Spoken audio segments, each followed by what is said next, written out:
Սիրելի երիտասարդներ, միաբան ասենք փառք մեր Տիրոջը։ Ես գիտեմ, որ հավատքով, ուրախությամբ եւ սրտի թրթռով այսօր եկել ենք մեր Տիրոջ տունը։ Այսօր մեզ հյուր են եկել նաեւ մեր Էջմիածնի սիրելի եղբայրները եւ մենք շատ մեծ հնարավորություն ունենք այսօր լսելու Աստվածային պատգամները, Աստծո խոսքը, որ եղբայրները Տիրոջից առած բերել են այսպես մատուցելու, մեզ փոխանցելու, դրա համար մենք տեղերում աղոթքի մեջ գտնվենք, ավելի արտուն գտնվելով կարողանանք այսօրվա մեր բաժինը առնել Տիրոջից։ Ես կարդամ առաջի Կորինթացիների 8-րդ գլուխ 6-րդ խոսքը, բայց մենք մեկ Աստված ունենք, Հայրը, որ մեն բոլոր բաները եւ մենք ալ անով, ու մեկ Տեր Հիսուս Քրիստոս, որ մեն բոլոր բաները եւ մենք ալ անով։ Փառավորվի նրա անունը, սիրելիներ։ Եվ շարունակության մեջ 7-րդ խոսքում ասում է, բայց ամենքը նույն գիտությունը չունին։ Այսօր Աստված մեզ այս գիտությունն է բացում երկնքից։ Սուրբ երրորդության գիտությունը, Հոր, Որդու, Սուրբ Հոգու միասնության վարդապետությունը ճշմարիտ, որը կյանքի վարդապետություն է, որը Հոր, Որդու եւ Սուրբ Հոգու հետ մեկանալու վարդապետությունն է, որը 325 թվականին Նիկիո հավատո հանգանակով էլ մեր եկեղեցու հայրերը Սուրբ Հոգուց առած գրել են, որ կհավատանք մեկ Աստծո, Աստծո Որդի Հիսուս Քրիստոսին, Սուրբ Հոգուն։ Եվ այս Սուրբ երրորդության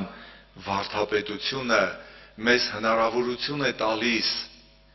վերադառնալու նորից, վերագտնելու այն Աստծուն, այն Հորը, Որդուն, Սուրբ Հոգուն, որ մենք օտարացած ենք եղել։ Հիմա նորից Աստված մեզ տալիս է այդ օրհնյալ հնարավորությունը, թող փառավորվի նրա անունը։ Եվ մենք համարել Հովանու ավետարան 17-րդ գլխում, որ Հիսուսը աղոթք արեց իր առաքելական այս աղոթքի մեջ, նա աղոթել է միության մեկության համար, ասում է Հովանու 17:20-ից, բայց միայն անոնց համար չեմ աղաչեր, այլ բոլոր անոնց համար ալ, որոնք անոնց խոսքով ինձի պիտի հավատան, որպեսզի ամենքն ալ մեկը լան, ինչպես դունով Հայրի մեջս ու ես քու մեջդ, որպեսզի անոնք ալ մեր մեջ մեկը լան ու աշխարհ հավատա, որ դուն զիս ղրկեցիր։ Հիսուսը այսօրվա համար աղոթք է արել, որ մենք էլ խոսքը լսելով այդ խոսքը կյանքի վարդապետությունը փրկության Հոր եւ Որդու Սուրբ Հոգու կյանքի վարդապետությունը փոխանցվի մեզ եւ մենք խոսքը լսելով մենք էլ մեկ լինենք Հոր եւ Որդու հետ։ Հիսուսը Ղուկաս 10:21-ում գոհության նորից աղոթք բերեց, չէ, արդեն գոհացավ, ասելով, որ գոհություն քեզ Հայր, որ դու այս բոլոր բաները իմաստուններից, գիտություններից ծածկեցիր եւ այս տղոցը հայտնեցիր։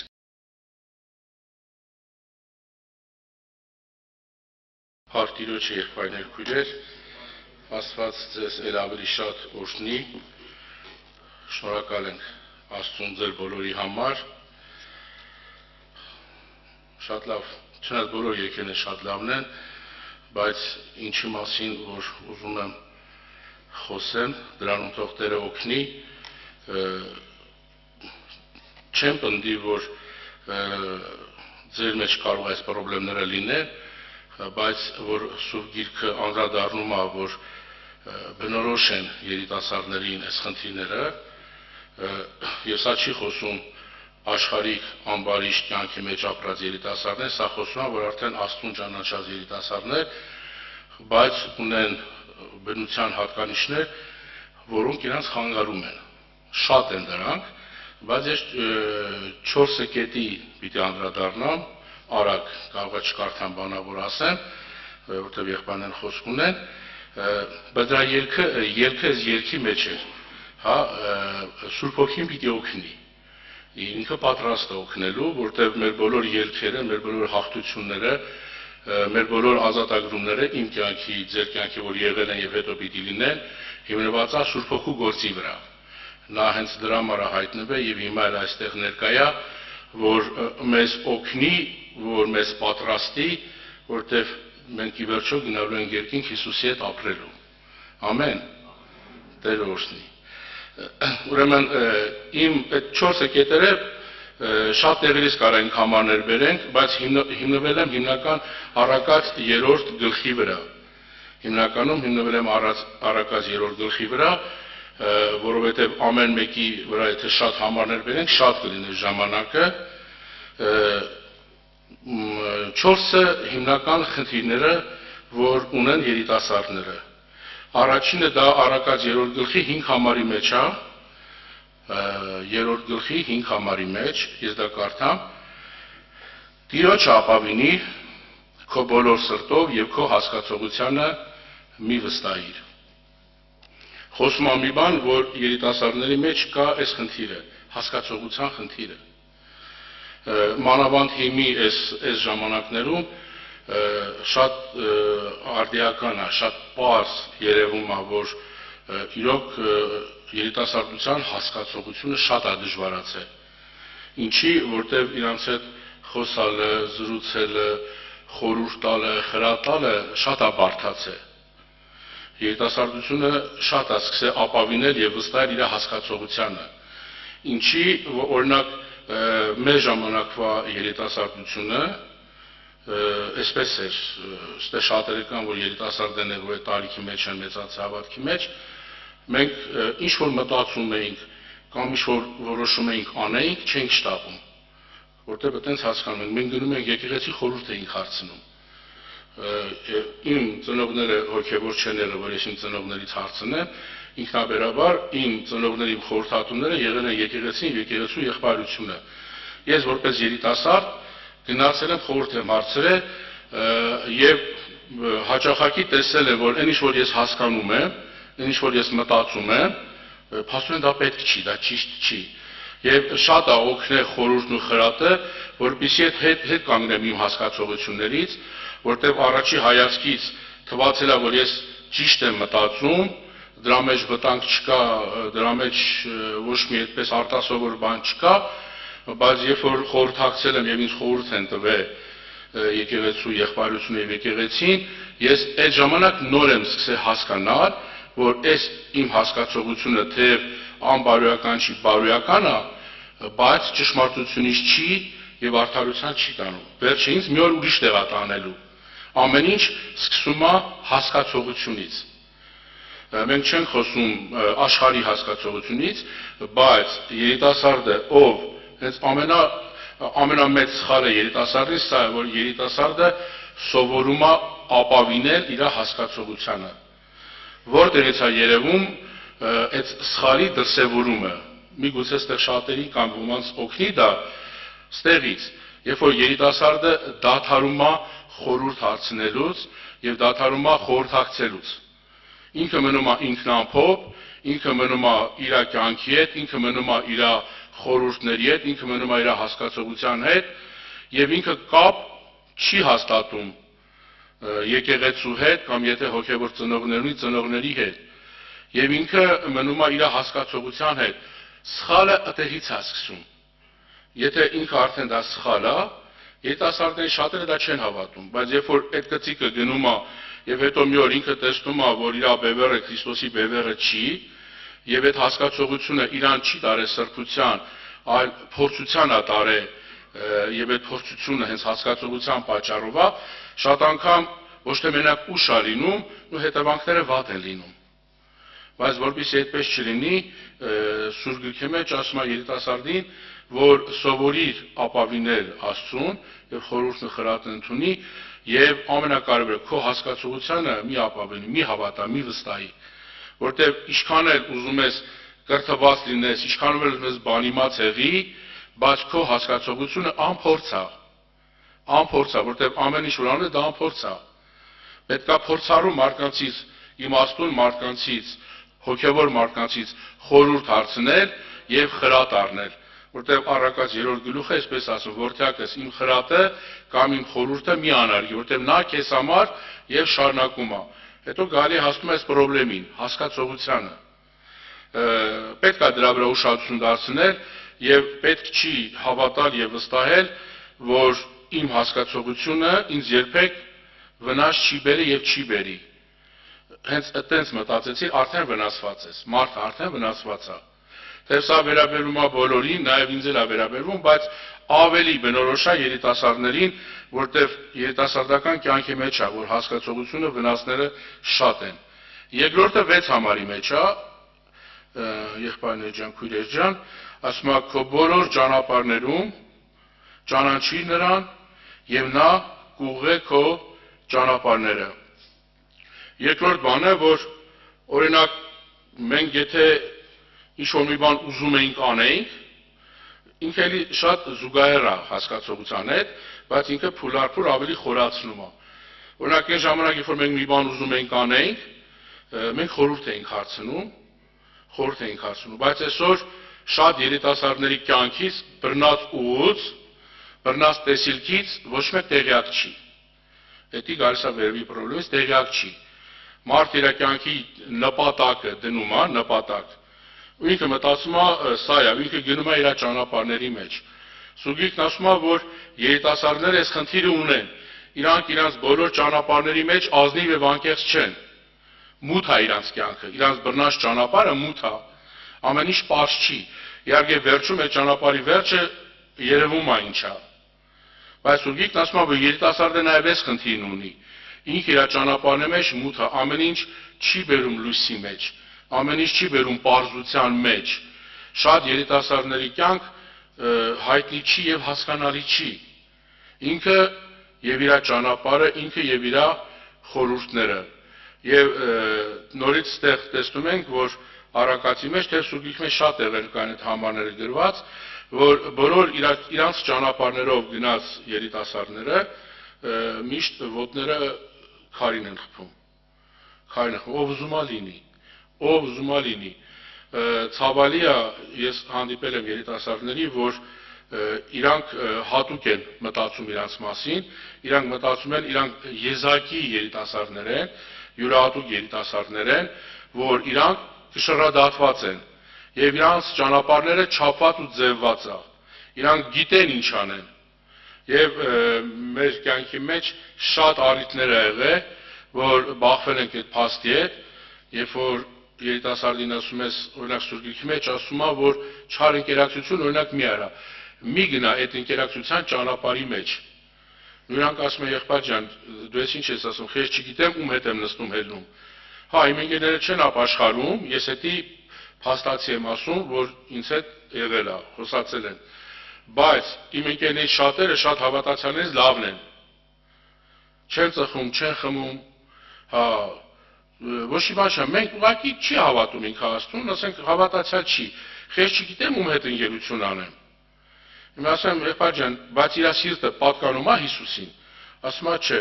ասում եմ իր սիրտը պատկանում է երիտասարդական ցանկություններին։ Եթե մեկի սիրտը Քրիստոսին չի պատկանում, պատկանում է երիտասարդական ցանկություններին,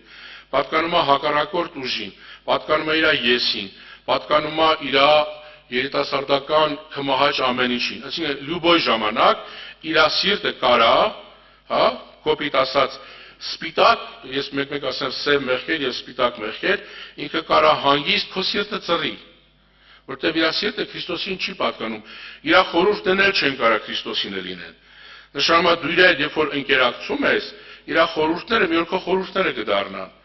Հետո մի օր այդ խորհուրդները քեզ այնպես կսևացնեն, որ դու չես իմանա, դա ոնց եղավ։ Հիմա դրա համար խնդիր ասա, երիտասարդը պետքա հավատա Աստծո ասածին, որ այո, բոլոր ճանապարհների մեջ պետքա ճանաչել Աստծուն, այսինքն հաշվի նստել Աստծո հետ, հաշվի նստել Աստծո խոսքի հետ, ավելին ասեմ, հաշվի նստել եկեղեցու հետ, որպեսզի Սուրգիրքն ասավ, եւ երբ որ դու քո ճանապարհների մեջ Տիրոջը ճանաչես կամ հաշվի նստես, Տերը քո բոլոր ճանապարհները ինչ կանի,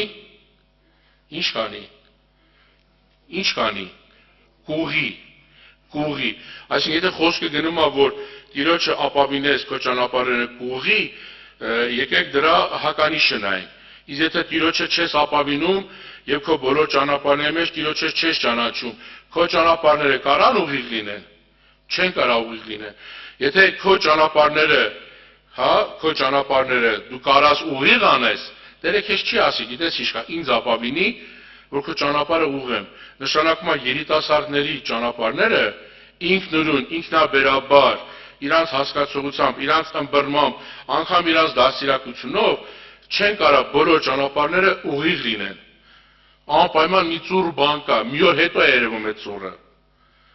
Ցավալի է, բայց դա տեսնում ենք եւ իրոք շատ լուրջ խնդիր է դա։ Սիրելի երիտասարդներ, սա շատ լուրջ խնդիր է, որ ինքը երևում է արդեն։ Ինքը երևում է եւ ամեն երիտասարդ պետքա ուշադրություն դարձնի եւ անձնաքննություն անի։ 7-րդ համարը, ասում է 7-րդ համարն էլ կարդամ, դու քո աչքի առաջին իմաստուն մի լինիր, այլ վախիտերիցը եւ փախիր չարիցը։ Երիտասարդներ, որ իրանց մասին մեծ կարծիք ունեն։ Երիտասարդներ, որ իրանց մեծ մասին կարծիք ունեն։ Ես հանդիպել եմ եւ հիմի լսել ենք նու չգիտեմ, էդի ոչ թե մոդա է, այլ ոնց որ շաբլոն արտահայտությունն է շատ տեղերում, դու ինձ մի ասա, ես գիտեմ ինչ եմ անում։ Հա, դու ինձ մի ասա, ես գիտեմ ինչ եմ անում։ Դա եկեղեցուն են ասում, դա ծնողներին են ասում, դու մի ասա, ես գիտեմ ինչ եմ անում։ Կամ դու պիտի ինձ չասես, ես ինչ անեմ։ Կամ դու պիտի չասես, ես ինչ անեմ։ Նու ավելի արտահայտություն ասեմ, որ ավելի կիրառական է։ Ես ո երեխա չեմ։ Կամ ես ո թազա երեխա չեմ։ Ես 20 տարեկան եմ, ես 23 տարեկան եմ, ես 30 տարեկան եմ, հո թազա երեխա չեմ։ Հասկանում եք, հարցը երեխա լինելու մեջ չի։ Հարցը նրա մասին է, որ այդ արտահայտությունը եւ այդ կարծիքը դրսեւորվում է, կարող է այդ երիտասարդը միամտաբար արտահայտվում, ոչ թե դիտավորը, որտեղ չի հասկանում, բայց արդեն կապված է իր իմաստության հետ։ Մենք այդ ճանապարհը, որ անցել ենք, հասկանում ենք, որ արդեն իմաստության խնդիր կա, արդեն փորձանքը կապված է իրանից։ Եթե ինքը տեն շարունակեց, այդ փորձանքի մեջ կընկնի, որտեղ ինքը մտածում է, որ իր արդեն այն հասակն է, որ պետք չէ իրան ասել։ Ինքը գիտի, ինքը իմաստուն է։ Ու եթե մեկին էր օրինակ ես բերում, ասում է, գիտես ինչ կա, դու իր հետ ինձ մի համատի, ես իրա խելքին չեմ։ Ու պարզվում է, որ այո, իրա խելքին չէ, իրա խելքից ավելի վատ էր, որտեղ այն ինչ որ երիտասարդն է թույլ տալիս, պարզվում է ինքը իր կյանքի մեջ կարող ավելի վատը թույլ տա։ Որտեղ ինքը մտածում էր, թե բայց ստեղ խնդրեմը սա է, որ երիտասարդին խորհուրդ է տալի, որ դու այդքան վստահ մի ելի քո իմաստության վրա։ Դու կարող ես գրագետ ես, դու կարող ես կրթված ես, դու կարող ես դաստիարակություն ունես, դու կարող ես ինչ-որ իմաստության պաշարներ ունես, բայց սրբությունով ապրելու, ճանապարհին զգուշություն անելու համար դու դա չունես, ես էլ չունեմ։ Դա մեզ տրվում է, որ երգը երգեցինք եւ ես ասեցի, դա Սուրբ Հոգու պարգևն է, Սուրբ Հոգու շնորհքն է, Սուրբ Հոգու ձեռքի աշխատանքն է, որ մենք նրանով ենք սրբվում, զորանում, ազատագրվում եւ բժշկվում։ Մենք ուրիշ տարբերակ չունենք։ Մենք չենք կարա ոչ կրտնենք ու հիմնավորվենք մեր կյանքի փորձառության վրա, ոչ էլ կարանք հիմնվենք, կրտնվենք մեր երիտասարդության վրա, ոչ էլ ոչ մի բանի վրա։ Իմ ու քո հիմքը, ինչքան է տարիքային մեծ ու փոքր լինի, իմ ու քո հիմքը եղել է եւ մնում է Քրիստոս ճշմարտությունը։ Եվ Սուրբ Գիրքը երիտասարդին սա խորհուրդ է տալի, սիրելի երիտասարդներ։ Եվ վերջինը 9 համարը, որ այս 3-ի բացակայությունից ծնվում է 4-րդ խնդրեմը, 4-րդ խնդրեմն է ծնվում, 9 համարի մեջ է, պատվի Տիրոջը քո ստացվածքից եւ քո բոլոր բերքերի երախայրիներից։ Փառք Աստծո, մեր ժամանակ փող աշխատելը շատ դժվար էր, շատ, որտեղ աշխատանք չկար։ Ձեր ժամանակում համ կրթվելը շատ հեշտ, համ աշխատանք ճարելը, համ փող աշխատելը։ Ոնց էլի բոլոր երիտասարդների մեծ ամասնությունը, նու եթե չսխալվեմ 90%-ից ավելը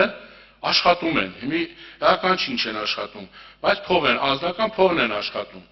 Այսինքն ժամանակի շուտ է ժամանակին անկախանում են ինչ որտեղ ֆինանսով ծնողներից։ Բայց հետաքրքիր է, այս երեքի բացակայությունից ծնվում է 4-րդ խնդրը։ Սա որն է, որ երիտասարդը տիրապետում է եւ կառավարում է իր ֆինանսը եւ իր ձեռք բերած ֆինանսի կառավարման մեջ ոչ Աստծո ընտանիքն է տեսնում, ոչ ողորմությունն է տեսնում, ոչ բարեգործությունն է տեսնում, ոչ էլ տասանորդն է տեսնում։ Որտեղից կարա մարդ իրան փորձի, երբ որ փող է ստացել, երբ որ փող ստանաս, կամ երբ որ փող ստանալու ակնկալիք ունես, մտածի, ինչ է առաջինը միտքդ մտածում այդ փողի կիրառման համար, ինչ է մտածում։ Շոր առնեմ, պայուսակ առնեմ, կոշիկ առնեմ, չեմ ասում մի առեք, բայց շորեր ունես, կոշիկեր ունես, պայուսակեր ունես, ամեն ինչ ունես, բայց ամեն անգամ, երբ որ փողը գալիս է, այդհանք ես ինչ տեղը լավ ուտելիք կա, ուտենք իրար հետ, այդհանք ես ինչ տեղես ինչ լավ բանն անենք, ես չեմ ասում դա չի կարելի, ես ասում եմ, որ սահմանները երբ որ անցնում է, կոշիկն էլ է պետք, շորն էլ է պետք, ուտելն էլ է պետք, բայց առաջի բանը, որ երիտասարդը մտածում է, ինքը չի մտածում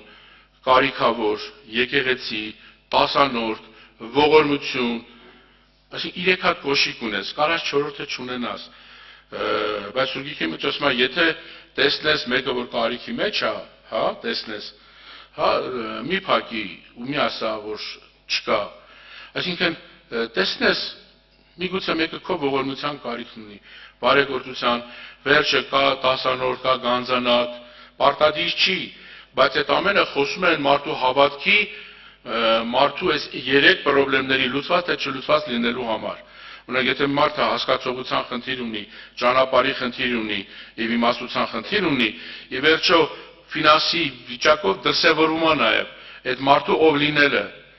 Ոչ մեկ ձեր փողի կարիքը չունի, թե ծնողները միգուցե ունեն եւ դուք պարտավոր եք ձեր ծնողներին, բայց երբևիցե որևէ մեկը կարող է չմտածի, այսքան տարի իմ ծնողը պահե հագցրել, կերցրել է ինձի, բայց այսօր իմ ծնողը ափսոսում է իր վրա ծախսի, բայց միգուցե իմ ծնողին պետքա դեղ,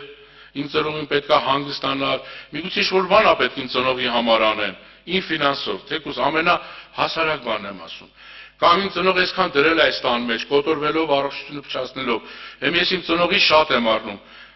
ես ինչ անեմ, կուտակեմ, հավաքեմ կամ մենակ իմ համար, որտեղ ֆինանսով անկախացել եմ, Տերն ասում է, պատվի տիրոջը, այսինքն ֆինանսից, փողից, ստացվածքից, երբ որ դու Հիսուսի անունով ծառայություն ես անում, դա կլինի եկեղեցու մեջ, կլինի եկեղեցուց դուրս, կլինի քո ընտանիքի մեջ, սա Աստծուն պատվել է։ Այսինքն դու պատվում ես, դու շնորհակալություն ես հայտնում այն ամենի համար, որ Աստված քեզ տվել է, դու շնորհակալություն ես հայտնում։ Եվ ամենակարևորը,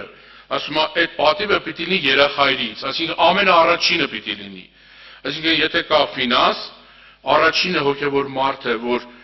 Տիրոջն ապավին է, Տիրոջն է հուսացել,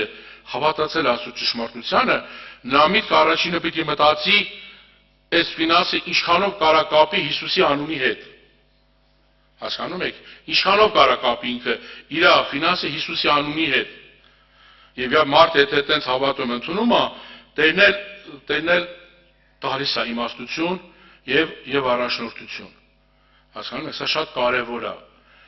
Սա զորովից չի, սա ստիպողական չի, բայց Աստծո խոսքը Սուրբ Հոգին ուզում է, որ երիտասարդությունը, ես ընդհանրապես 4-ն ասի, բայց շատ են խնդիրները։ Միգուցե եղբայրներն էլ այդ անդրադառնան այլ խնդիրներին, բայց սա կարևոր խնդիրներ են։ Եթե այս խնդիրները չեն լուծվում, ես չգիտեմ, իմաստը մնացած բաների, որտեղ երկար տարիներ առաջ, երբ որ համարձակ ասեցի, որ Աստծո խոսքի մեջ ինչ-որ գրած է մեզ երիտասարդներիս խրատի, դասիրակության, օգուտի համար է, մի երիտասարդ եղբայր համարձակվեց, ասեց, դե որ տենց է ինձ եղբայր ասա, ինչ կապ ունի, որ Պողոս Առաքյալը ասեց, որ վերադառնաս, հա, իմ վերարկուն, որ ես ինչ տեղն եմ թողել, հետդ բեր։ Ասեց, այդ ինչ կապ ունի մեզ երիտասարդներիս հետ։ Աս եղբայր ջան, որ քո նման հիմա երիտասարդը հասկանա, որ Պողոս Առաքյալի պես աշխատող, փող ունեցող եւ հարգված առաքյալ լինելով, մի վերարկուի հույսով էր ապրում, ոչ թե Գարձիրովում 10 հատ վերարկու էր կախե, 11-րդի համար էլ մտածում էր, ոչ թե ամեն սումքի հետ կոշիկ էր առնում, ամեն կոշիկի հետ պայուսակ էր առնում, ամեն այսինչի հետ էնիշներ առնում ու միշտ հարմարացնում ու միշտ անկուշտ էր, կամ ոչ թե երկու անգամ հարսանիքին ես շորով եղել ես, երրորդ անգամ ամաչում ես, կամ ոչ թե մի տարի շորակել ես, ասում ես ամոթ եմ, մի տարի հագել եմ, ինչ կմտածեն, օրինակ, եթե մի տարի հագնես, դա հրաշք է, բայց ասում եմ, այս ինձ է դասիրակում, որ ես հասկանամ Պողոս Առաքյալը, Հռոմի քաղաքացի էր, երբ որ ծնվել էր, Հռոմի քաղաքացու պասպորտ ուներ, նույնիսկ ոնց որ հենց չծնված ծնվում ես, Ամերիկայի պասպորտ ունես, այսինքն ծնողները ունևոր են եղել, վերջը ինքը լավ մասնագիտություն է ունեցել, վրանագործ, լավ փող առել, որտեղ գրված է, իմ աշխատանքով համ իմ հոգսերն եմ օգնում, համ եկեղեցու,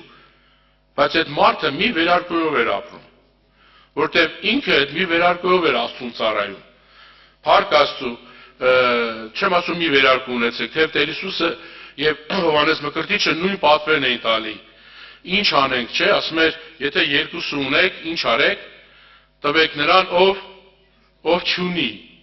երկուսը ունեցեք, 3 ունեցեք, լավ 4 ունեցեք, բայց 5-ը 6-ը մի ունեցեք, 7-ը 8-ը մի ունեցեք, սովորեք 4-ով բավարարվել, սովորեք 3-ով բավարարվել, վերջը, բայց բավարարվել,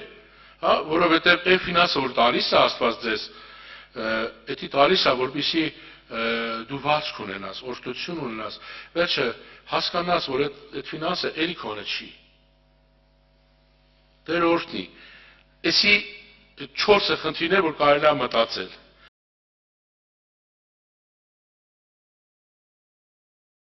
Եղբայրներ, քույրեր ջան, փառք Տիրոջը, փառք Հիսուսին։ Ես հենց որ նայում եմ ժողովարանը կա, ժողովուրդը կա, մենք հենց խաղաղ նստած ենք, ակամայից գիտեք ինչ հիշեցի, եղբայրներ որ ասեց, պետք է գոհանալ ունենալուց, ասենք, 3 հատը 4 հատը ունենք, 7-ին 8-ին չձգտենք, հիշեցի գիտեք, մեր ժողովարանը, երբ որ նույն տապանը երիտասարդական իրիվ եկել եք էջմիածին, գիտեք, այնտեղ այն ժամանակ շիբին էր լցրած, քարեր էր դրած, փայտերը դնում էինք սենց, նստում էինք պաշտամունքին, բայց Տիրոջ ներկայությունը, իր օրհնությունը վայելում էինք։ Լինում էր բժշկություններ, լինում էր օրհնություններ, Սուրբ Հոգու մկրտություններ, ներսի նորոգություններ լինում։ Եվ հիշեցի նաև վերջերս եղանք ժողովարանը Տարոնիկի, Ուկրաինայից եղբայր էր եկել, այսպիսի մի հատ վկայություն տվեց։ Ասեց, ես ինքս Խարկովից եմ, ասեց, երբ որ այդ ռմբակոծությունները սկսվել էր, ասում ես իմ ընտանիքիս տեղափոխեցի ուրիշ վայր, ապահով վայր, գնացի ծնողներիս հաջողություն արեցի, որ միգուցե չտեսնեմ։ Մենք ծառայություն էինք անում այդ վայրերին, հաց էինք տանում։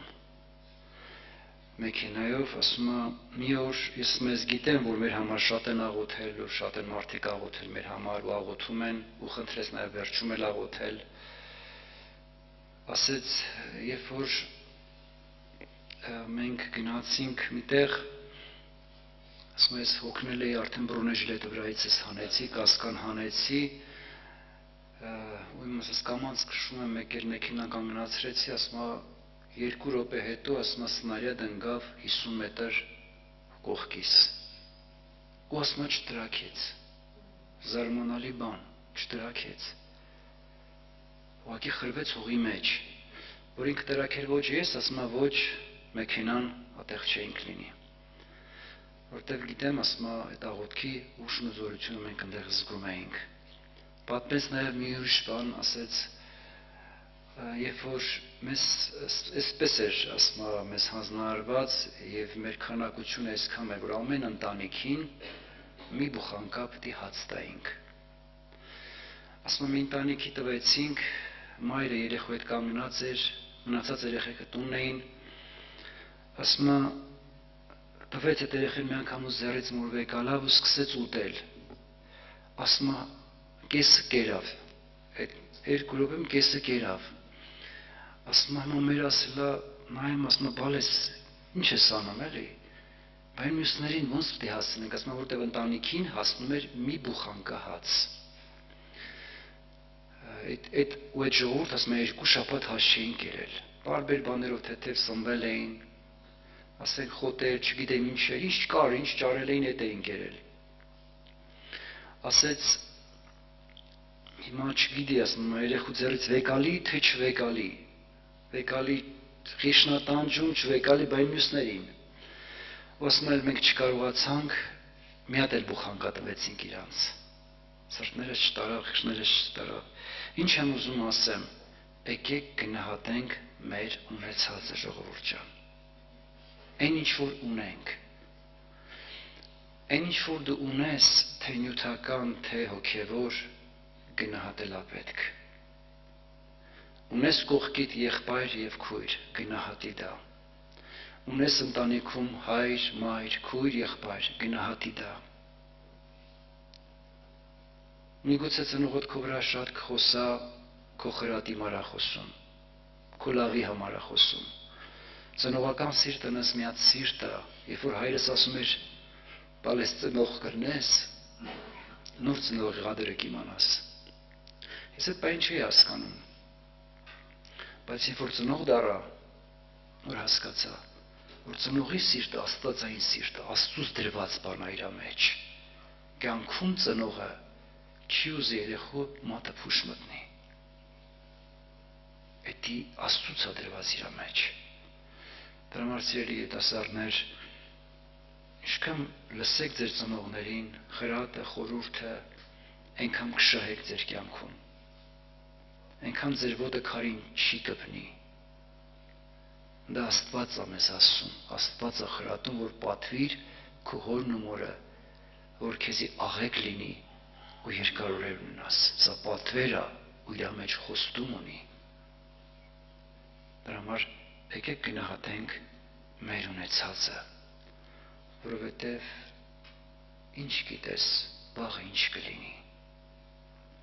ինչ կկորցնես, ինչ ժամանակներ, ինչ դժվար պահեր կգան, արդյոք կլինի հնարավորություն մենք սենց հավաքվենք, իրար հետ Աստծո խոսքով կիսվենք, զրուցենք, հաղորդակցվենք, կլինի թե չէ։ Ուկրաինայում չկա հիմա։ Ասում մենք պատվալներում ենք հավաքվում։ Ասում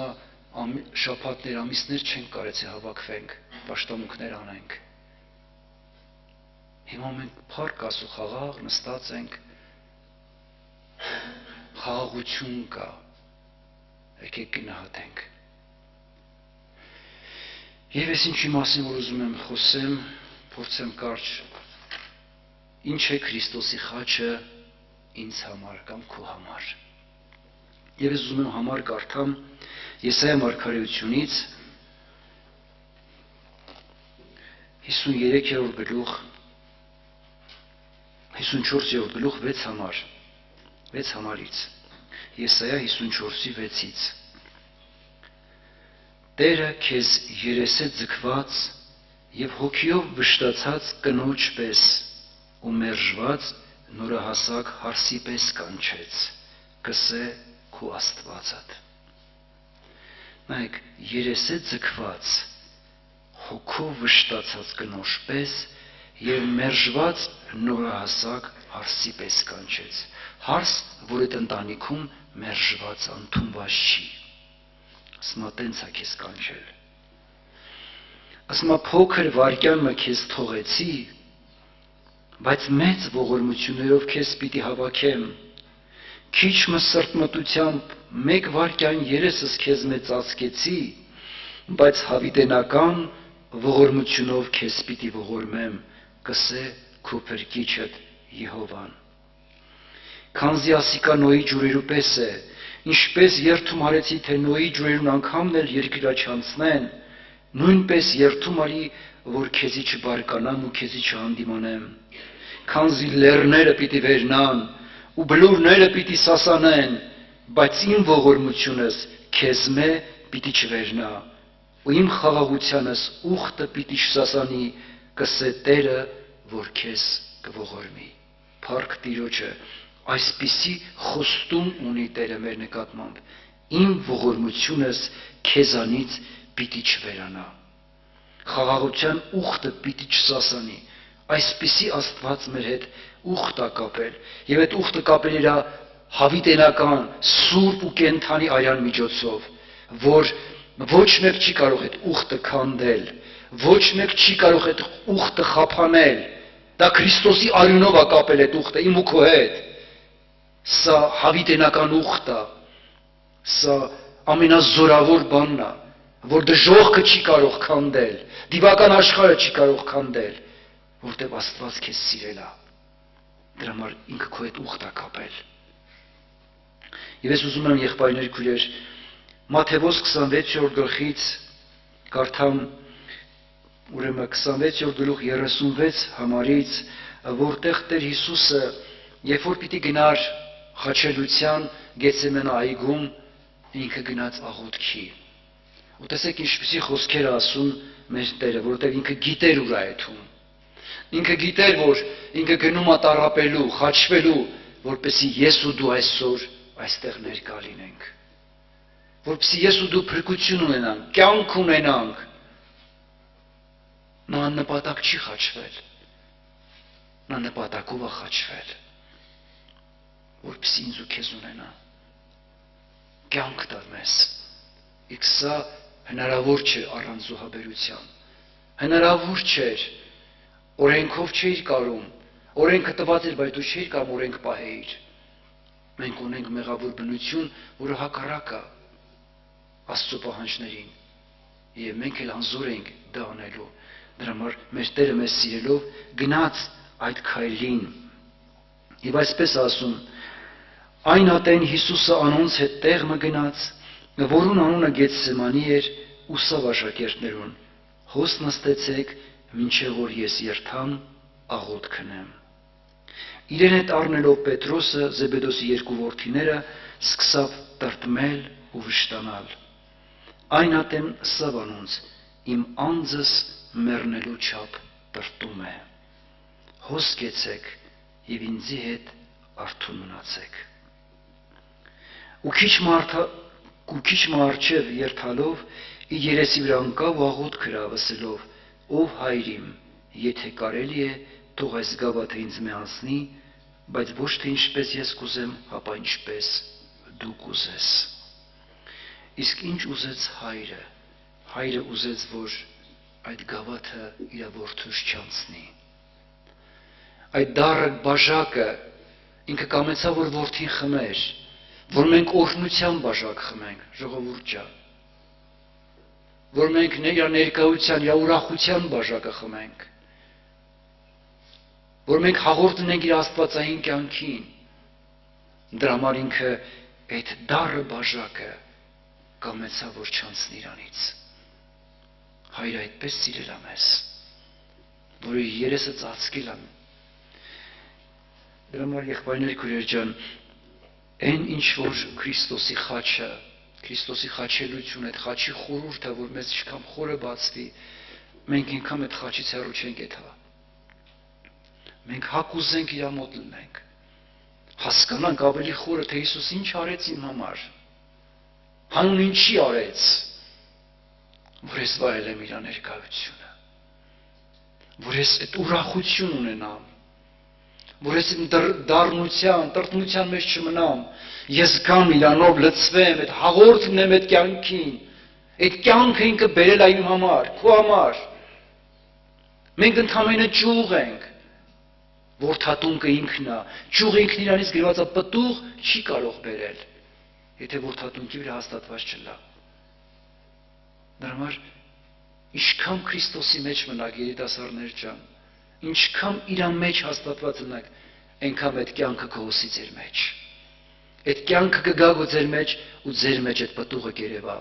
Սերը, խնդությունը, խաղաղությունը, ուրախությունը, երկայնամտությունը, ժուշկալությունը, համբերությունը, այդ պտուղները քո կյանքում օրեցօր կաճեն ու մարդիկ կճաշակեն, կուտեն այդ պտուղները, կհանդիպեն, հաղորդ կլինեն, կասեն, այս մարդը փոխվել է։ Այ մարդ մի ժամանակ բարկած կոտ էր, հիմա բարկած կոտ չէր։ Հիմա այն վաղտ նախանձ էր, հիմա նախանձ չի։ Այն վաղտ ատող էր, հիմա ներող է։ Փոխվել է։ Ինչից? Որտեվ Հիսուսը կամեցավ այդ դառը բաժակը խմեր։ հեշտ չի տրվել մեզ այդ օրհնությունը, եղբայրներ, քույրեր։ Եվ ես ուզում եմ շարունակել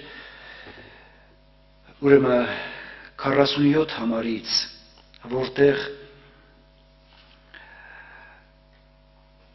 երբ որ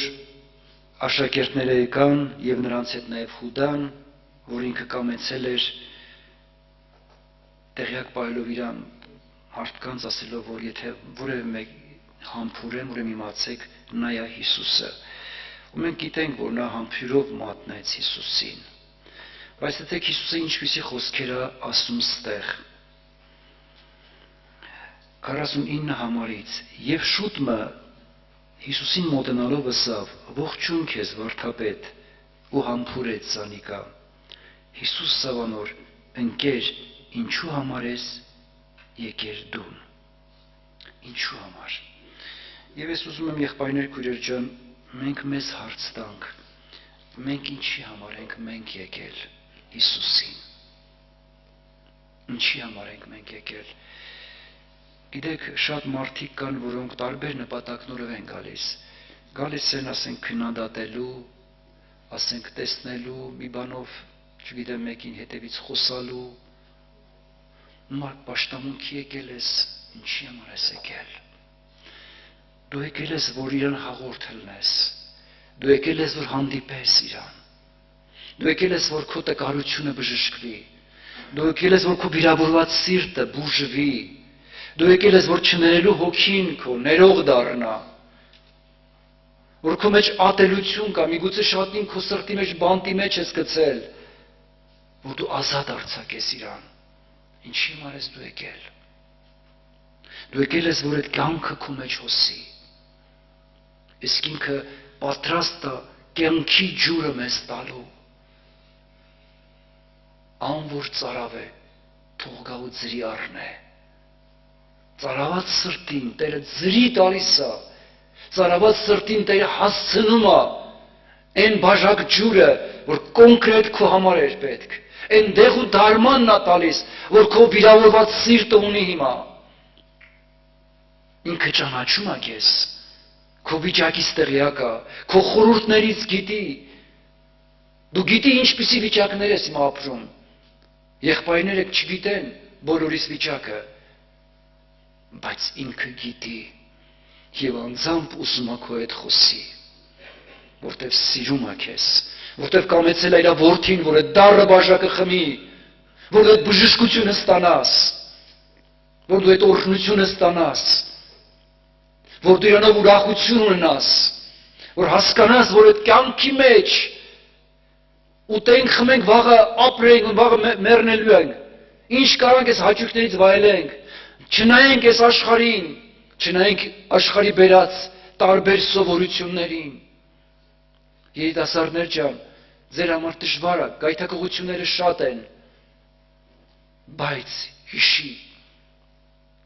որ Աստված ասել է քայլիր իմ կանոնների մեջ, իմ ճանապարհի մեջ քայլի եւ այդ օրհնությունը կվայելես։ Ես պատրաստ եմ քեզ տալու այն ինչ որ, եթե ասում է իր որդին տվեց, ամենաթանկը քո համար տվեց, էլ ինչ կա տենց բան, որ քեզ չի պարգևելու։ Դրա համար ամուր բռնենք իր խոսքը բռնենք ու ինքը մեզ է պահելու։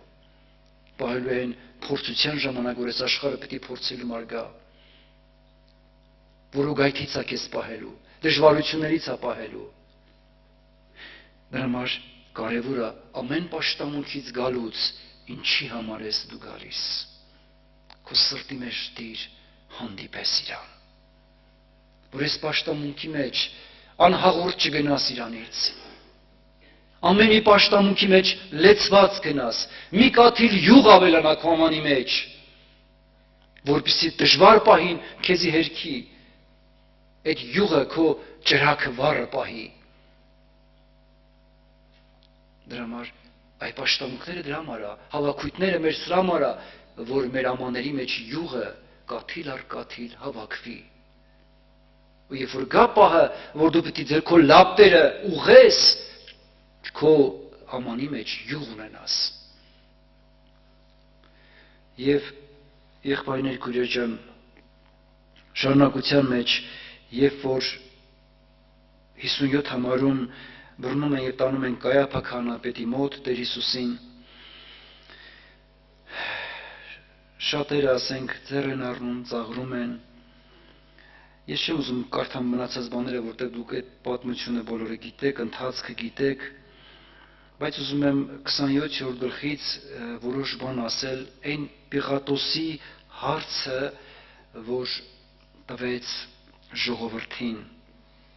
Բարաբայի մասին գիտեք, որ ինքը մարդասպան մարդ էր, ավազակ էր, բանտարկյալ եւ տոնի ատեն ասма ինքը մեկին պիտի արձակեր եւ հարց տվեց, որը կուզեք, որ ձեզի արձակեմ, Բարաբան, թե Հիսուսը, որ Քրիստոս կսվի, քանզի գիտեր, թե նախանձի համար մատնեցին զանիկա։ Հարց է տալիս, որին կուզեք։ Գիտեք, եղբայրներ, քույրեր ջան, մենք մեր կյանքում մենք էլ ենք կանգնած այդ հարցի առաջ։ Գիտեք, մենք գիտենք, որ Տեր Հիսուսը ճշմարտությունն է։ Քո կյանքում դու էլ կարող ես կանգնած լինես ընտրության առաջ, որին ես ուզում քո ներսում արձակել։ Գիտեք, երբ որ իրան մատնեցին, ժողովուրդ ասեց Բարաբան, արձակեցին մարդասպան մարդուն, ավազակին, բայց ճշմարտությանը հանձնեցին խաչելու։ Դրա համար մենք էլ ենք կանգնած այդ ընտրության առաջ ու շատ անգամ ընտրությունը, ճշմարտությունը քո սրտի հետ խոսում է, որ սա ճիշտ չի, բայց շատ անգամ մենք սա մատնում ենք խաչվելու։ Թույլ չենք տալիս, որ այդ ճշմարտությունը ներս մտնի մեր ներսում, որ մեր ներսը փոխի, բժշկություն անի, հանձնում ենք խաչելու։ Դրա համար Տերը օգնի մեզ իմաստություն տա, որ մենք կարողանանք ճիշտ ընտրություն անենք մեր կյանքի բոլոր այն հարցերի մեջ, որ կանգնելու ենք ընտրության առաջ, ճիշտ ընտրություն անենք։ Երբ որ եկան այդ Գողգոթա ասված տեղը, Տեր Հիսուսին, երբ որ անեցին խաչը,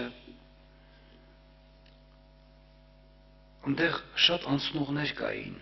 մարդիկ, որոնք իր հետ էին եղել, մարդիկ լսել էին իր քարոզները, մարդիկ, որոնք իրան հետո բռնելուց ծաղրել էին, ծեծել էին, այնտեղ կար հարուրապետ, կային ծերեր, դպիրներ, քահանապետներ, փարիսեցիներ, տարբեր տեսակի մարդիկ կային։ Գիտեք, այսօր մենք էլ ենք իր խաչի առաջ կանգնած։ Ու կարևորը մենք որ կատեգորիայի մարդկանց մեջ ենք մտնում։ Մարդիկ, որոնք հենց ուղղակի հենց անցնում ու գնում էին, թե մարդիկ հասկացան իրենց կյանքում ով էր Քրիստոսի համար։ Եվ տեսեք 39 համարից 27-րդ գլխում այսպես ասում. Անոնք որ կանցնեին կհայեին անոր, գլուխները կշարժեին ու կսեին. Դուն որ տաճարը կքանդեիր եւ 3 օրվա մեջ կշինեիր, ինքզինքդ ազատե, եթե Աստծո որդին ես, իջիր այդ խաչեն։ Նույնպես էլ քահանապետները դպիրների ծերերի ծաղրելով կսեին, ուրիշները ազատեց, ինքզինք չի կրնար ազատել։ Եթե Իսրայելի թագավորը թող հիմա իջե խաչին եւ իրեն հավատանք։ Աստծուն հուսացել է եւ հիմա թող փրկի ասիկա, եթե կուզե։ Վասնզավ ես Աստծո որդին եմ։ Դրա համար եղբայրներ, քույրեր ջան, այս մարդիկ այս բաներն էին ասում։ Հարց, մենք ինչ ենք ասում։ Մենք ինչ ենք ասում, ով է ինքը իմ համար, քո համար, ով է Քրիստոսը իմ համար։ Իմ համար Քրիստոսի խաչը ինչ է հանդիսանում։ Շատերի համար անարգ խաչ է, փայտ է, բայց այդ խաչի միջոցով կատարվեց այս իրականությունը, որ գրված է 50 համարում, երբ որ Տեր Հիսուսը ձայնը բարձրացնելով ասում է Էլի լամա սաբակթանի, որ ասել է Աստված իմ Աստված ինչու թողեցիր եւ երբ որ հոգին ավանդեց 51 համարում այսպես է գրված ահա տաճարի վարակույրը վերեն վար ճեղքվեցավ երկիրը շարժվեցավ քարերը պատռեցան գերեզմաները բացվեցան շատ սուտ ննջեցալի մարմիններ հարություն առան գերեզմաներեն ելան անոր հարությունն հետո մտան սուրբ քաղաքը եւ շատերուն երևցավ Քրիստոսի խաչը մեր հաղթանակն է Քրիստոսի խաչը մեր զորությունն է մեր պարծանքն է բացված խորանն է մեր համար նայեք իր խաչելությունով այդ վարակույրը որ բացվեց վերից վար քեզ ու ինձ տրվեց հնարավորություն համարձակ մոտենալ շնորհածաթորին իրավունք տրվեցավ հաղորդնելու աստվածային բնությանը դա այդ խաչի միջոցով եղավ այն խաչի որ շատերը անարգ էին համարում այն խաչի միջոցով որ շատերը անտեսել էին ծաղրում էին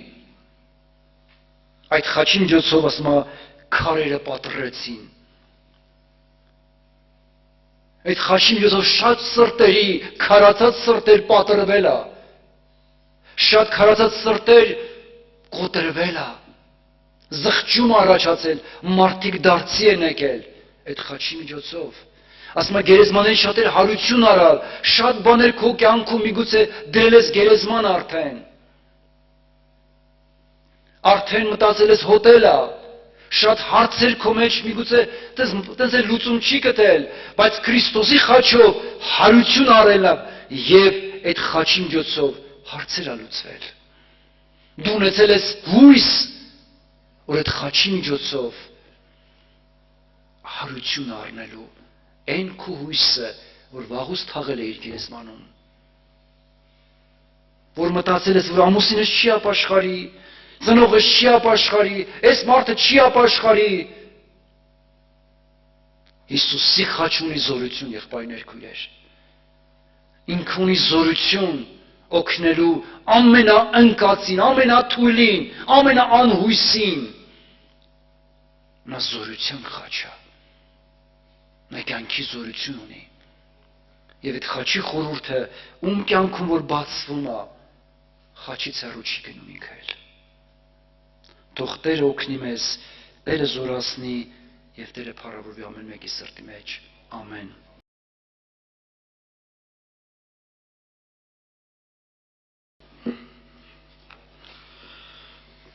Տերը օրհնի բոլորիս Սիրելի եղբայրներ քույրեր ջան, փառք Տիրոջը ամեն բանի համար։ Շնորհակալ եմ Տիրոջից, որ այսօր այս հնարավորությունը տվեց եւ մենք ձեր մեջ ենք եւ նրա օրհնյան ներկայության մեջ փառք իրան։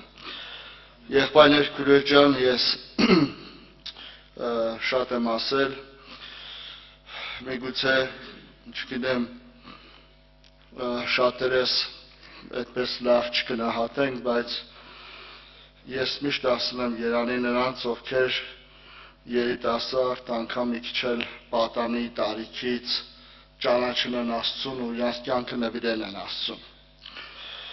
Ես 25 տարեկանում եմ եկա ապաշխարության, ինստիտուտը ավարտել էինք,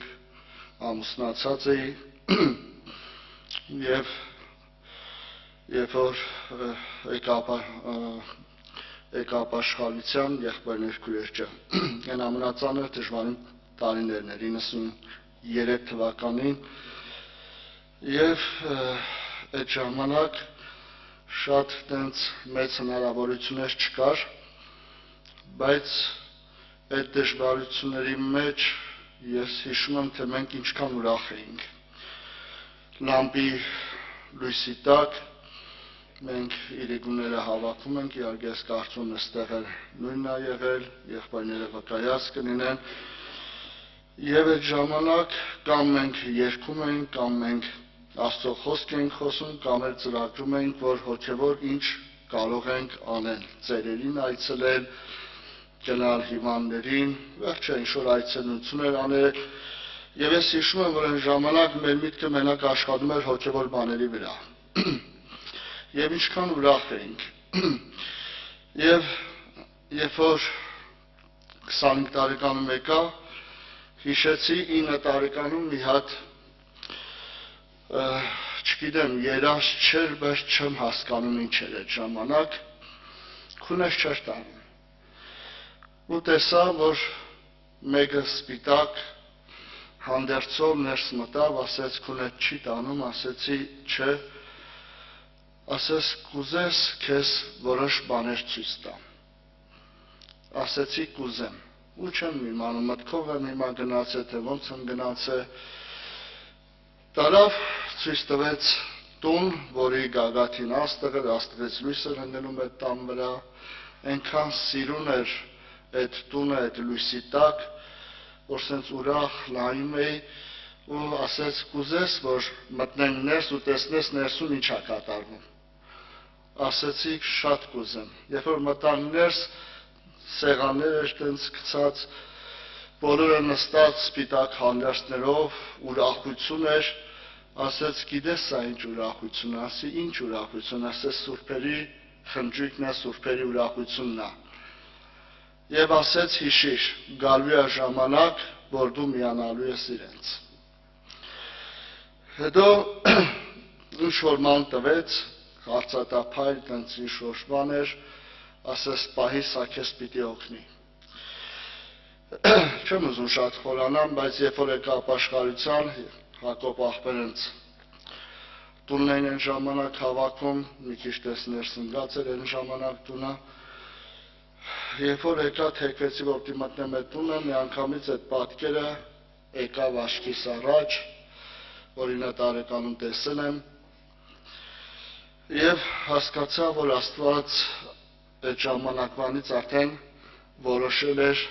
որ պիտի միանամ այդ սուրբերի խնջույքին։ Եվ ներսում ինչ ուրախություն էր, դուրսը նեղություն էր, դուրսը դժվարություն էր, այդ ժամանակ արդեն պատերազմը կար, ճանապարհներից բռնում տանում էին, բայց երբ որ եկանք Հիսուսին, տեսա, որ այդ ժողովուրդը ինչքան ուրախ է եղբայրներ քույրեր։ Եվ այդ ժամանակվանից տենց որոշեցի, որ սենց ուրախություն ես չեմ տեսել։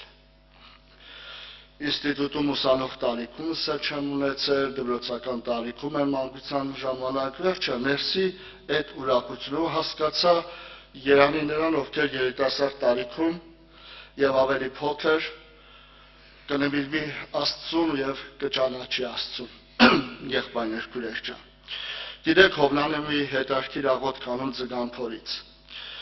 Դա Հովլանի երկրորդ գլխի մեջ ագրված Հովլան մարգարեության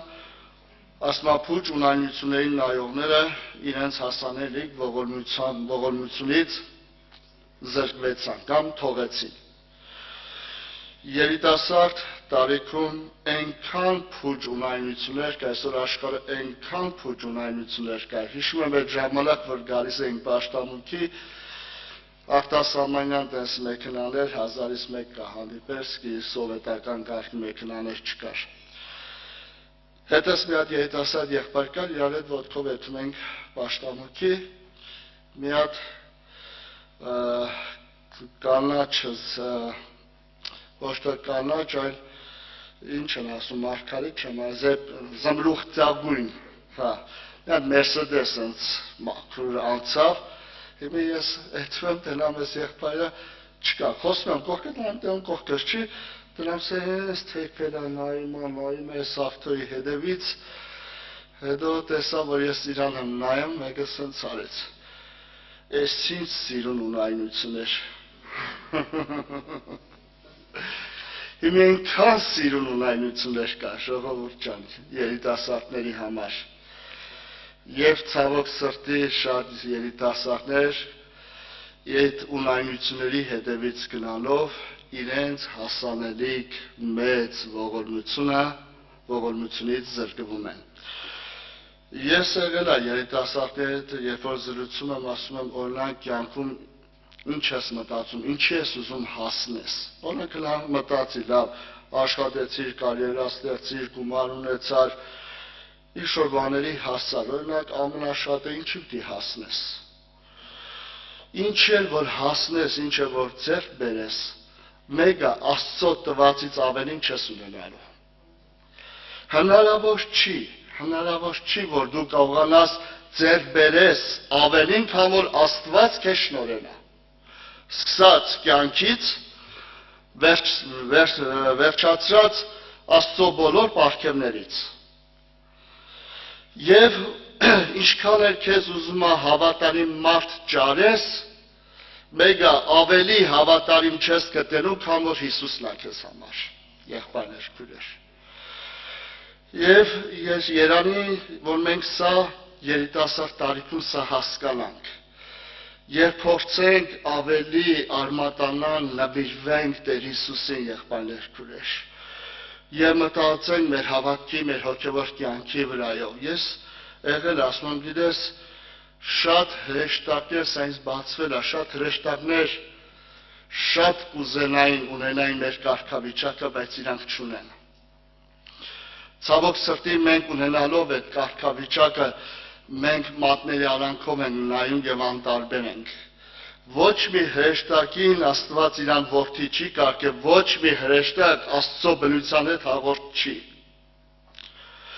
Աստծո բնությանը հաղորդը Աստծո որդիները։ Նրանք ում մեջ որ բնակված է Աստծո հոգին, եղբայրներ, հրեշտակները ծառաները, հրեշտակները Աստծո հրամաններ կատարողներ են, Աստծո փառքը կարող է տեսնեն, բայց փառքին մասնակցեն կամ այդ փառքը հանգչի, կամ այդ բնությունը իրաց մեջ բնակվի, ոչ մի հրեշտակի տրված չի, եւ ինձ ու քեզ տրված է լինել Աստվածային ընտանիքի անդամ։ Եվ մտնել այդ միության մեջ, ոչ թե հրեշտակների միություն ու նրանց ցանկացած միություն քանդվելու ենթակա է, անգամ հրեշտակային միությունը քանդվեց, կամ մեկ միություն, որը չի քանդվում, նա քանդման ենթակա չի, դա երրորդությունն է եւ Աստված որոշեց ինձ ու քեզ այդ միության մեջ մասնակից դարձնել։ Եվ երբ որ մենք սա մեզի սա խորապես բացվի, ես կարծում եմ մենք կհասկանանք, որ երկիրը կամ աշխարհի բոլոր առաջարկածները միասին վերցրած Աստծո առաջարկածի հետ համեմատած մի կաթիլը չարժի։ Որտեղ ինչ որ աշխարհը տալիս է ժամանակավոր է եւ ինչ որ աշխարհը տալիս է դա շատ շուտ նաեւ ձերքից գնալու է, բայց ինչ որ Աստված է տալիս դա մնալու է, եղբայրներ, քույրեր։ Տերը թող մեզ օրհնի, Աստված մեզ զորացնի, որ մենք սա կարողանանք հասկանանք եւ նվիրվենք առավել Աստծուն, եղբայրներ, քույրեր ջան։ Ես ուզում եմ հայտնությունից վերջին գլխից 11 համարը կարդալ։ Հայտնության 22:11-ում գրված է երկու մտերմության մասին, երկու տեսակ մտերմությունների մասին, կամ երկու տեսակ միաբանության, կամ երկու տեսակ ընկերության մասին։ Մի ոնց կարող ենք հասկանալ, եղբայրներ, եւ սա խոսում է եկեղեցու մեջ։ Սա չի խոսում դրսի մասին, կամ մի մասը դրսի մասին, մի մասը եկեղեցու մասին։ Սա խոսում է եկեղեցու մեջ։ Եվ առավել կուզենամ, որ երիտասարդությունը սրանում հասկանա թե եւ որոշի թե ինքը որ միության մեջ է կամ ինքը որ միության մեջ ուզում մասնակից լինի։ 11 համարում գրված է.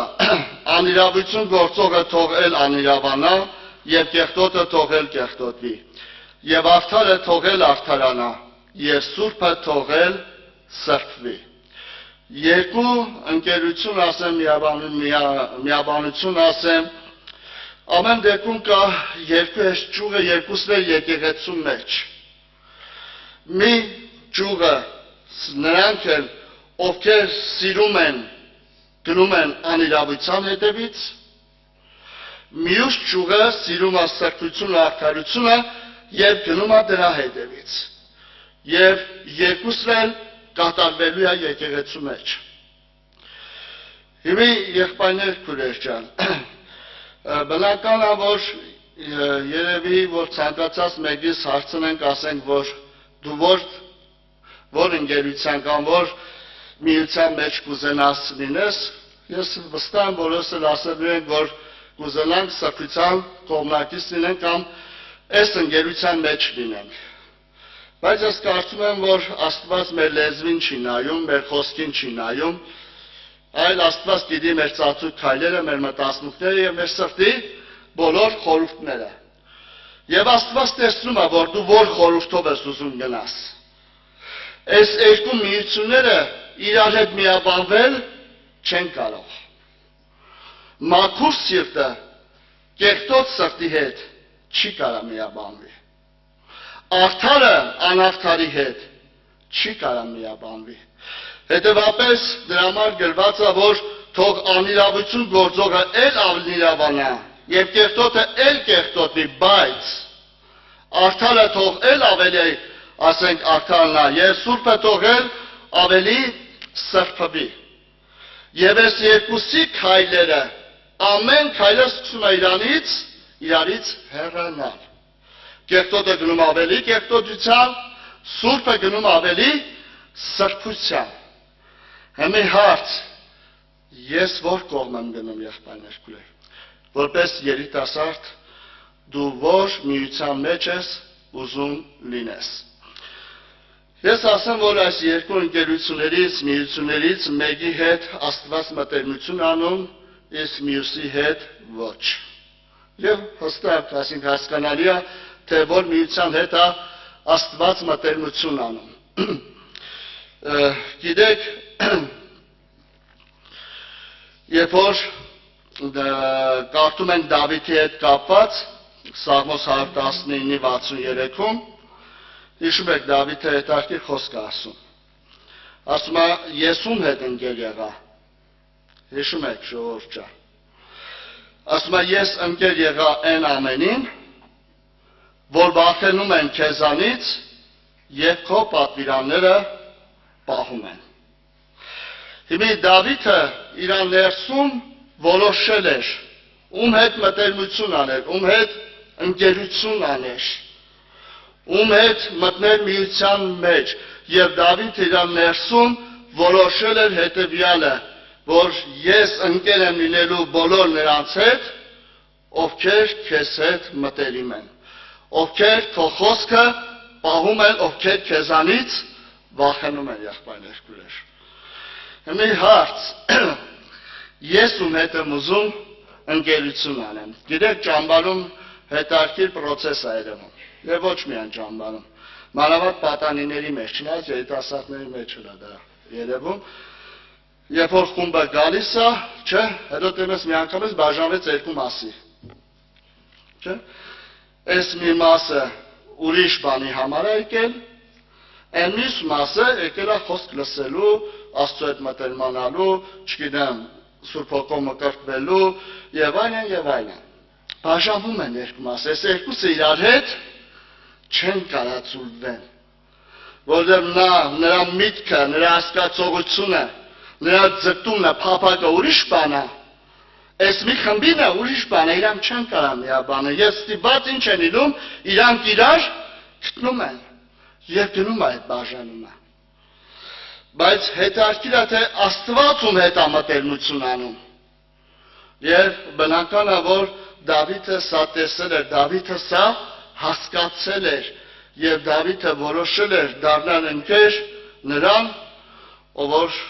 Աստծուց վախենում եւ նրա պատվիրանները պահում են, եղբայրներ քույրեր։ Հիմա ես մտածում եմ, որպես երիտասարդներ մենք այդ ընտրության առաջ կանգնած են, եղբայրներ քույրեր ջան։ Գիտեք, կներեք,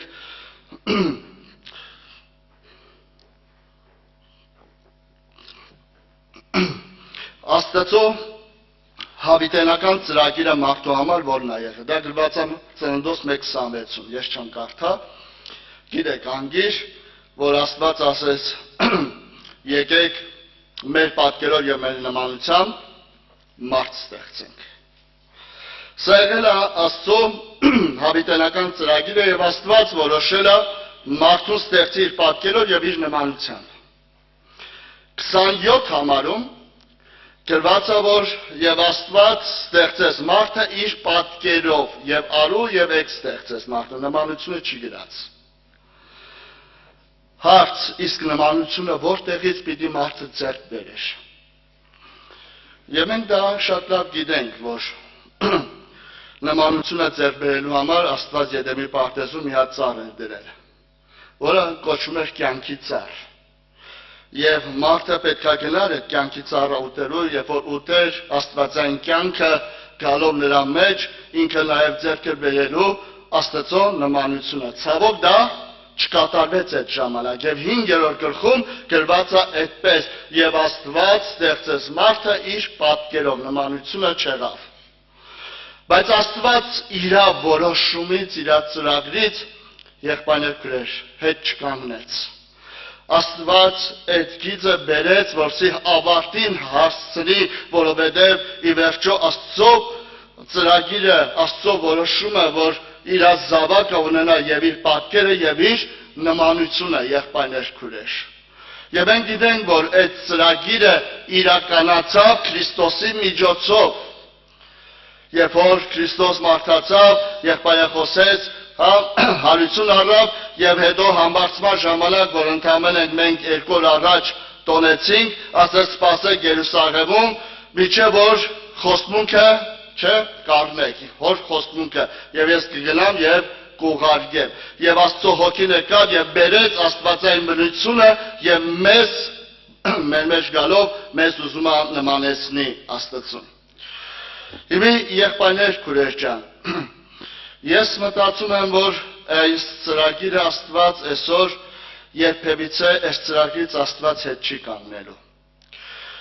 Բայց խնդիրը հիմա հետևյալն է, գիտեք, Իսրայելի ամենամեծ մեղքը որն էր։ Արարքները եւ այլն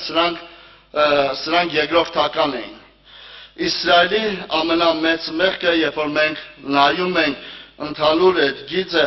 Իսրայելը ամեն ժամանակ, երբ որ Աստված Իսրայելին առանձնացնում էր, որ Իսրայելը մյուս ազգերին չնմանվեր, Իսրայելը անընդհատ դառնում էր Աստծուն եւ ինչ էր ասում։ Ասում էր, մենք ուզում ենք մյուս ազգերի նման լինենք։ Հիմա Աստված ամեն բան անում է, որ իր ժողովուրդը տարբերվի մնացածից, Իսրայելը ամեն բան անում է, որ ինքը ուրիշ ազգերին նմանվի։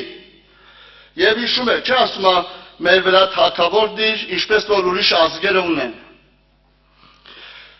Եվ երբ որ բաղակը բաղամին կանչում է, որ անիծի, հիշում եք բաղամը ինչ է տեսնում։ Դա գրված է Թվոց 23:9-ում։ Ասում է, ես տեսնում եմ մի ժողովուրդ, որը մնացած ժողովրդից տարբեր է։ Եվ մենք տեսնում ենք, որ Աստված իրականության մեջ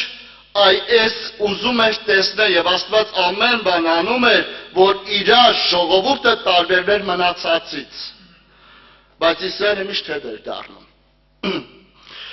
Հիմա եղբայրներ քուրեր ջան, այս գիծը գալի մտնում է նոր կտակարան։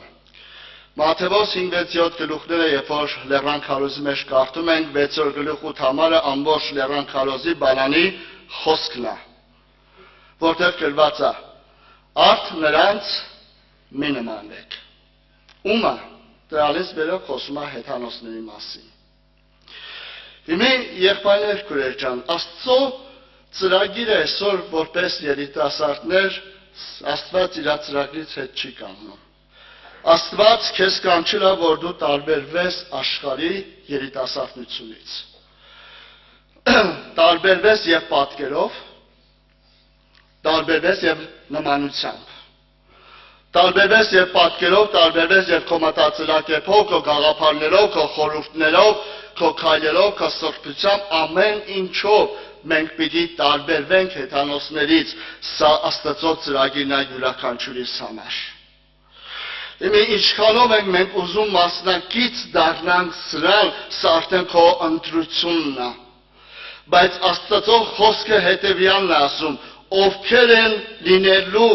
ովքեր են նրանք, որոնք պիտի գնան երկինք, նրանք են լինելու, ովքեր արդարությունից արդարություն եւ սրբությունից սրբություն կգնան։ Իսկ ովքեր կեղտոտությունից կեղտոտություն կամ չգիտեմ, ասենք ընտրում են մյուս կողմը, նրանք բնական է հեռանալու են եղբայրներ քույրեր։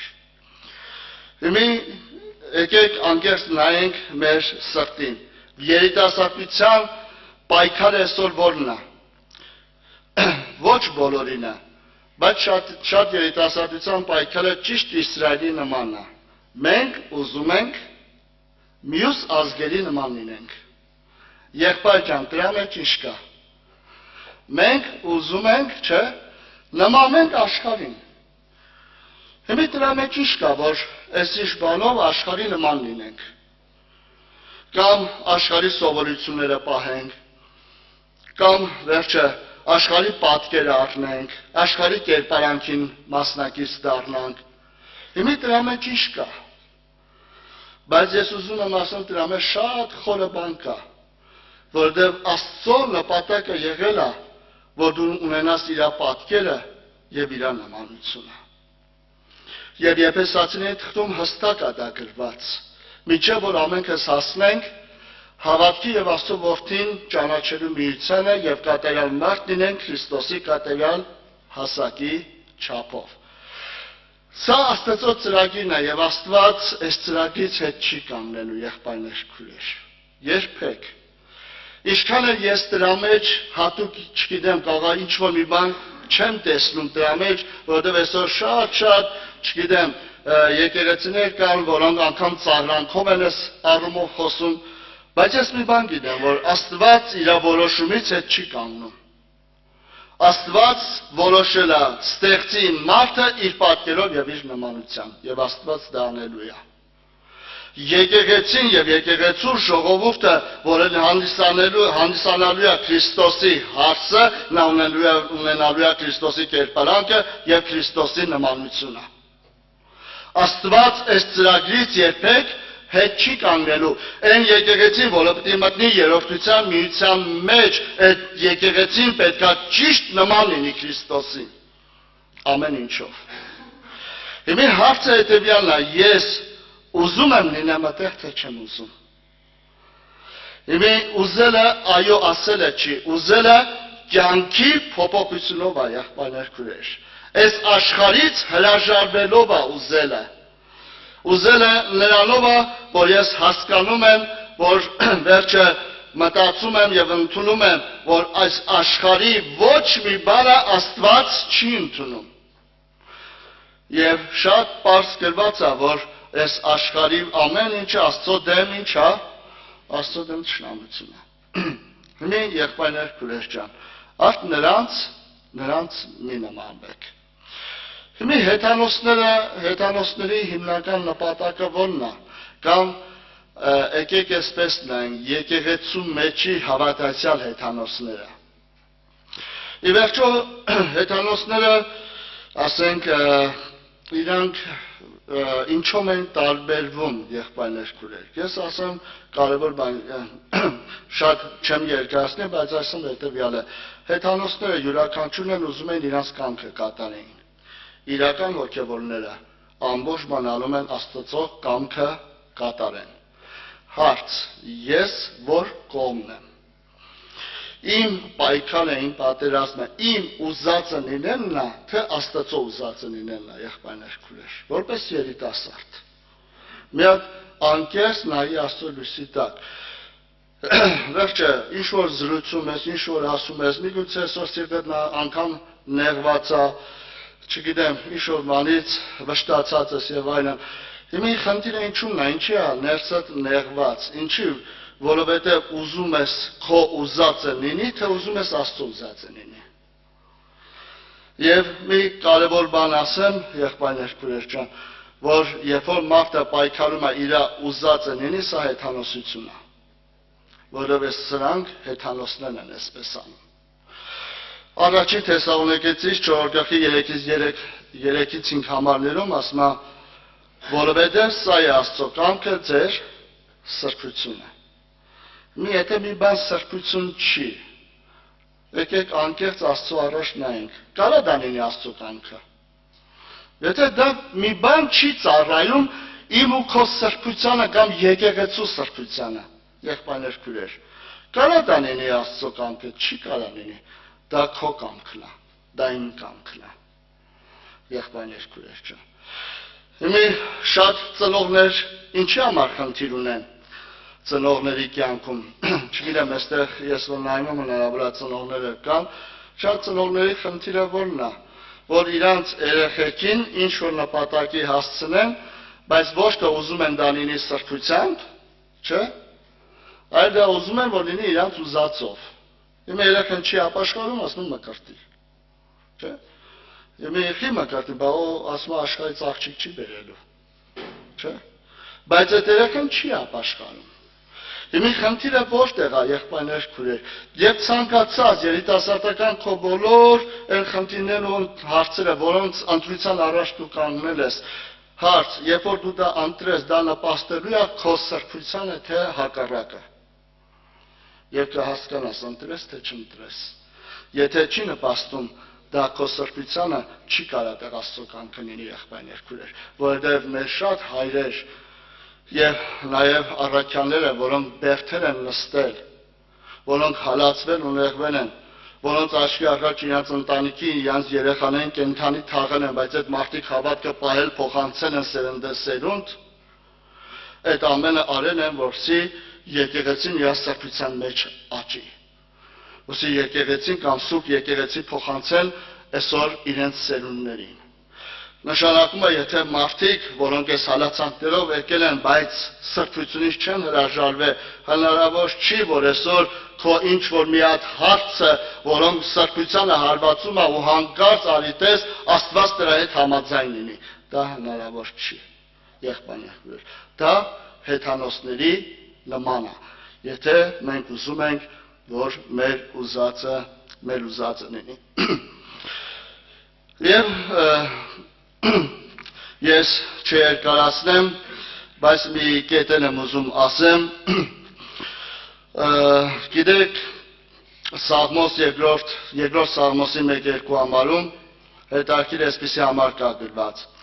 Ինչու համար են խռովություն անում հեթանոսները։ Ինչ են անում հեթանոսները։ Խռովություն անում։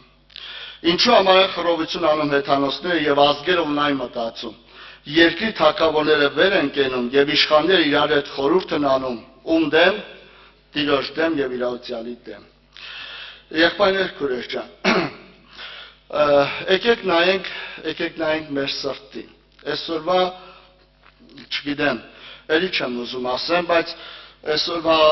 այս ժամանակներում շատերի սրտերը այնքան շուտ է խռովում։ Մի հատ ասում ես, այս բանը պետք չի անես, վերջ, ներսը խռովում է։ Դերում ես հաջորդական հազիվ բարև է տալիս։ Կամ նայում է դեմքի շատ տխուր, հասկացնում է, որ ինչ-որ մի բան իմ ու քո մեջ խախտվել է արդեն։ Հիմա ինչի համար է իմ սիրտը հասարակ բանից խռովում, եղբայրներ, քույրեր։ Ինչի համար է խռովում։ Եվ բարձ գրված է, այդ խռովությունը դա որտեղից է գալիս, դա հեթանոսությունից է գալիս։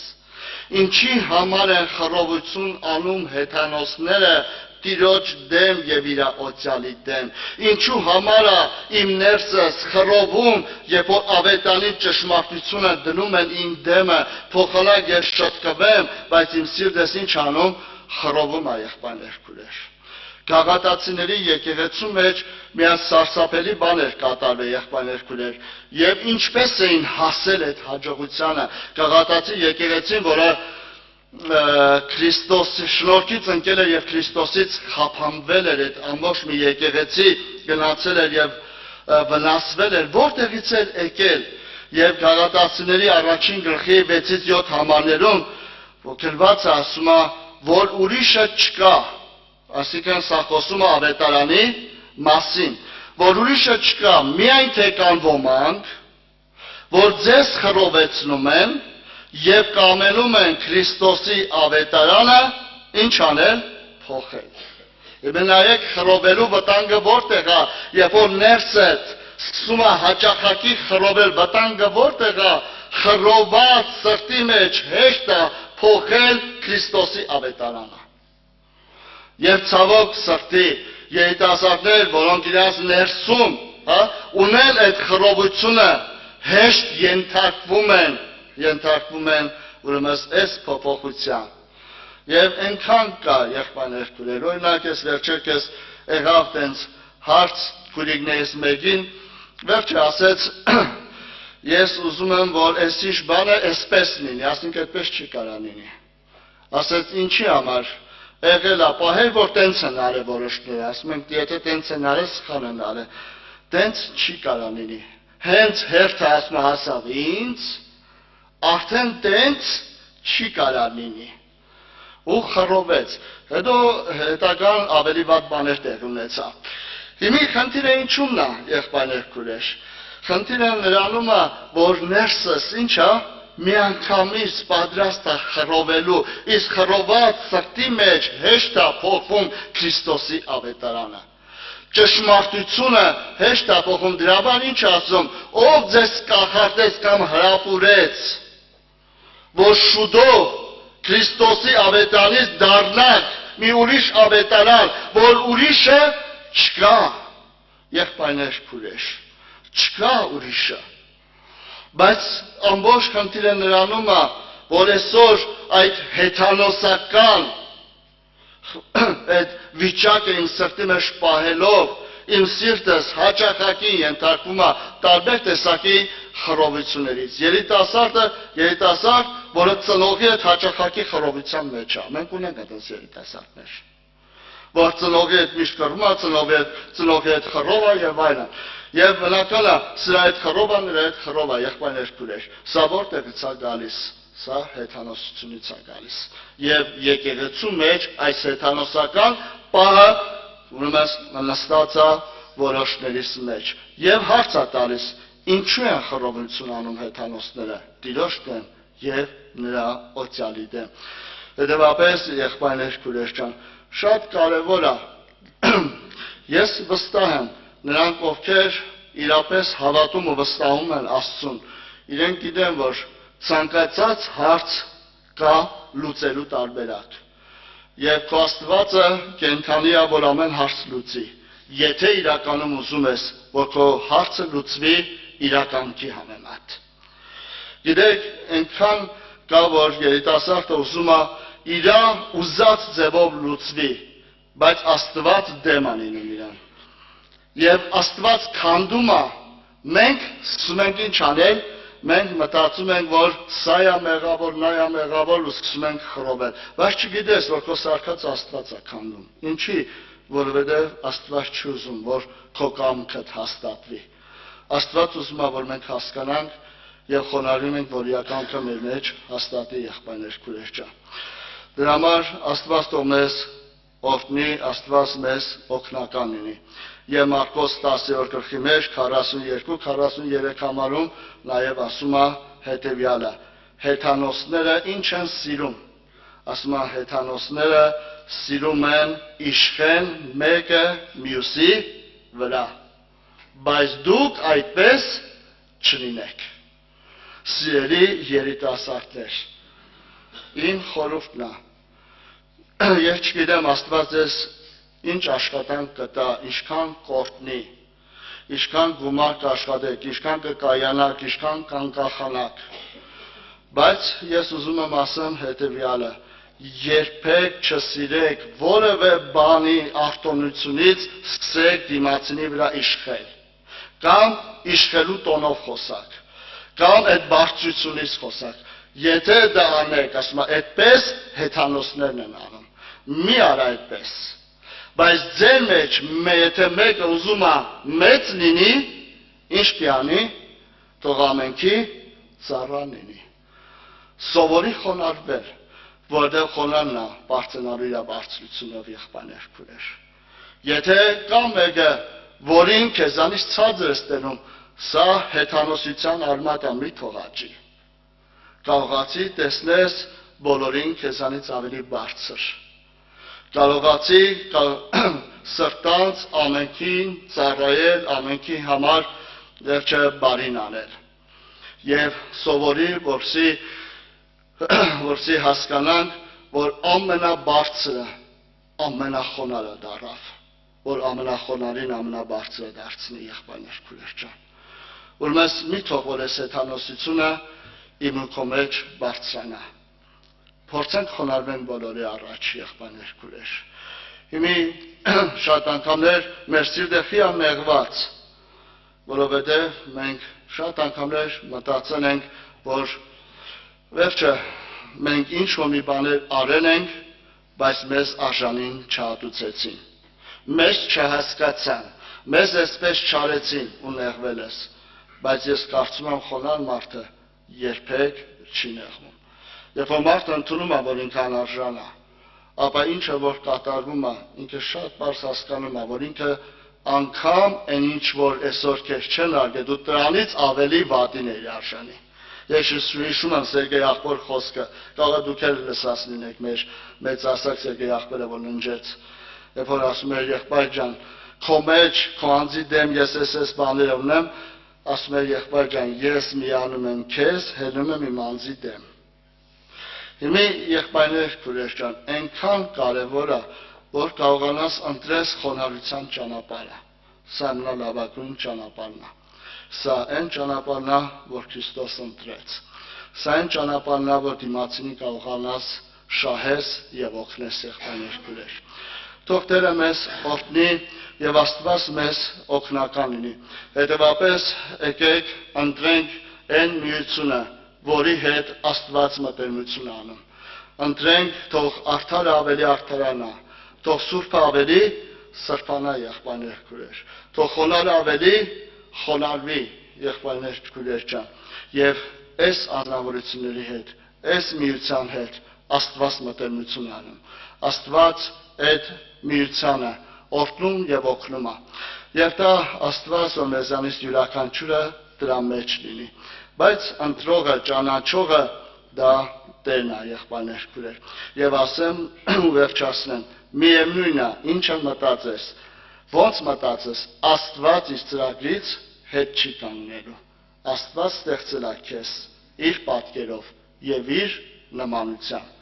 եւ այդպիսին է տանելու երկինք։ Տերը թող մեզ օրհնի, Աստված մեզ օգնական լինի, ամեն։